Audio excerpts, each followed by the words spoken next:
Hello, ladies and gentlemen. Rosie here, and I'm taking a break from Dead by Daylight, obviously, but I still play it, so you don't have to.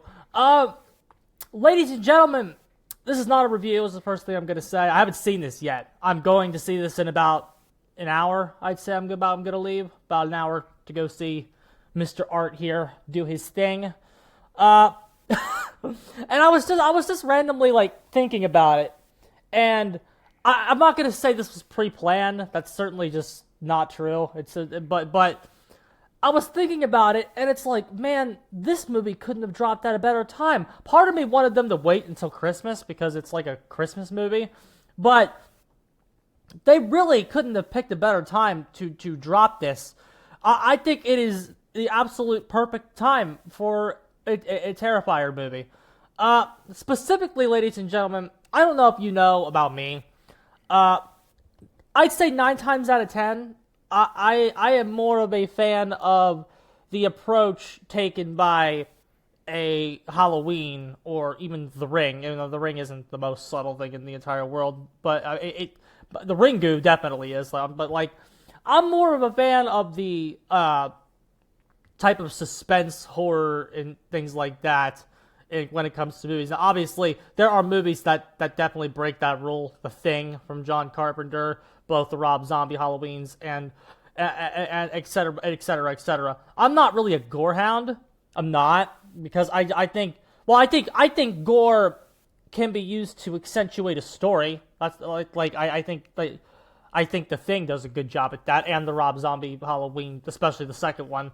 I'm not really the biggest gore hound in the entire world, but I will say, when there is like, I think this is the best time because for something like this, because I think, for me at least, like when it's time to go balls to the wall and do the kind of over the top shit that this is kind of known for. I think it is during times of excessive frustration and like, you know what I'm talking about, when the mood is bad. When I think the mood is bad in the air, and like just when it's, and again, this could be different for everybody, but for me it's like, I can really enjoy gorier content when the mood is present, and sometimes like, that mood doesn't need to be set up by the movie itself. And that's why I think there's a strength going on right now. Because, I don't know, maybe it's just me, but I honestly think a lot of people walked out of Joker 2 and wanted to fucking kill themselves. Like seriously, bro.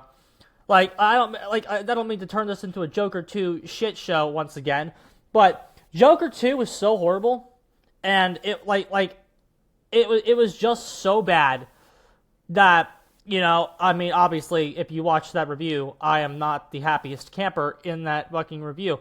So it's almost like, it's like the mood that I need to be in to enjoy a Terrifier movie is already preset by the outside factors and outside conditions. Like, the movie doesn't have to work extra hard on story to kind of get me in that mood where I want to see Art the Clown rip someone's fucking head off. Because, you know, it's kind of like that kind of atmosphere, that kind of headspace that I need to be in was already just provided for me by how fucking trash Joker 2 was. And because Joker 2 deserves nothing but financial failure, I really hope Terrifier 3 beats the shit out of it at the box office this weekend, which I think it will. I think it will. I think Joker 2 is bombing, and deservingly so. So, I think Art the Clown's going to kick its fucking ass this weekend. I came out on Thursday, and it was out yesterday. I'm going today, because I'm trying to, like, provide myself the best odds of me getting through a theater viewing. As you know, I don't like theaters much anymore. But I'm going for this, because I wasn't going to, as a confession. I wasn't going to. I was going to wait, but Joker 2 was just so fucking ass that I think it just feels right. It feels right to go see this. And in terms of like what I'm expecting, I know what to expect from the Terrifier. I know, like, I watched my history with these two movies. As you know, I've come on and shit talked these movies before. The second one is definitely superior than to the first one. The first one is trash, kind of, sort of. It's not really good. I rewatched them both yesterday, as well. I rewatched both Terrifiers yesterday. The second one is definitely stronger than the first one. The presence of Sienna in the second one is absolutely. Sienna is perfect. Like she is what this franchise needed, and I really do hope she survives this movie because I think she is phenomenal. She's hot, she's sexy, she's strong, she's brilliant. Like she's everything that this she's everything this over the top fucking franchise needed. In terms of a final girl, like this is a different franchise and it deserves a different final girl. As a result, and I think Sienna fits that perfectly, and good sense on the directors and writers to kind of know, because they know what they're doing with her. Like they knew what they were doing with her in the second one. They kind of knew what they had, and like in terms of story, there's not much to expect here, bro. Art the Clown's gonna go around and he's gonna fucking smash people. I heard the first 5 minutes are great, and I've heard a lot of things, but typical Terrifier movie marketing, pook, piss, and shit as well. Like if you're in any horror groups, you definitely know what that means.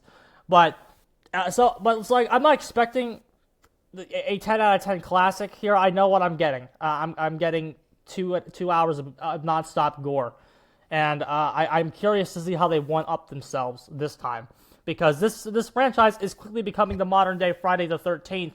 Where the kills are kind of all you care about and all you're really expecting. Art the Clown is working his way towards horror icon status. I would argue he's not there yet, but he's getting much closer. He definitely has a place in our culture, and he's definitely a modern day horror icon. In terms of true horror icon status, I think if we get 3 more and he gets about 6, I think that they're about just. They're around the quality of 2. I mean, equality doesn't particularly matter. I guess it's about the impact that they have 20 years from now. But he's getting there, bro. He's getting there. And again, it's about having a cast. Like the thing about this is, art for me is quickly becoming a symbol of people who love their craft and know what they're doing, and they love what they're doing. It's something that Joker 2 lacks. People that love what they were doing. And like you're never gonna see the directors of the Terrifier disrespect Art the Clown. It's just not gonna happen. It's just not gonna happen. And so like again, following Joker 2, this movie coming out like what, a week later, like that was 1, daring, and 2, the decision to make that happen is gonna pay off for them. Like again, I don't know if they sat down and predicted Joker 2's failure, but the decision to release it after Joker 2's bombing is actually really, at least for, again, it's making me go there. It's making me go see it. So I am curious as to what they're gonna do. And that was just a quick food for thought video I wanted to just dump on you because, as you know, I've shit talked these movies before, but I am curious about this one, and I look forward to seeing what they do. And again, I'm leaving in about an hour, so perhaps there will be a short review or something afterwards, or maybe it'll be like a drive home thing I did with the strangers. But good shit, lads. I'm getting the hell out of here. GG's.